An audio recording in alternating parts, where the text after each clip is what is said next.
पतंग और धागा के बीच जो है कैसा रिश्ता होता है, जैसे माता और पिता और बच्चे के जैसे रिश्ता नहीं होते है ना, उस तरह से गार्जियन का काम करता है। तो धागा किसका? पतंग का, है ना। यदि धागा नहीं रहेगा पतंग में तो पतंग क्या उड़ पाएगा? नहीं उड़ पाएगी, है ना। तो वर्षा सुनाएगी पतंग और धागा के बारे में कहानी, ठीक है। एक बार एक रंग बिरंगी पतंग आसमान में बहुत ऊंचा उड़ रही थी। हवा के साथ झूमते हुए उसे बहुत खुशी हो रही थी।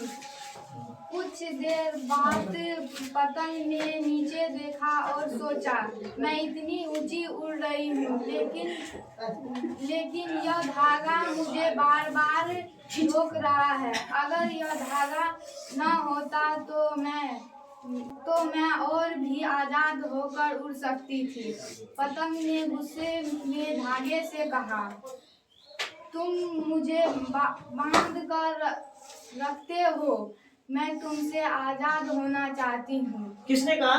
पतंग ने कहा धागा, है ना। पतंग को जो है क्या हो गया, मतलब जो है अपने आप में उसको अहम हो गया, है ना, नहीं घमंड हो गया कि मैं तो इतना ऊपर उड़ सकता हूँ, ये धागा मेरे साथ क्या है, धागा मेरे साथ क्यों है ना। फिर धागे ने शांत होकर कहा, मैं तुम्हें रोक नहीं रहा बल्कि संभाल रहा हूँ। लेकिन पतंग नहीं मानी। आखिरकार धागा टूट गया। शुरू में पतंग बहुत खुश हुई, अब वह बिना रोक टोक के उड़ सकती थी।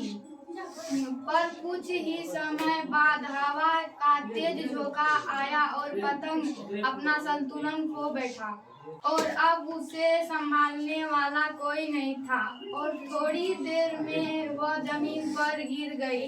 गिरते समय उसे समझ आया, जिसे वह बंधन समझ रही थी वही उसकी ताकत है।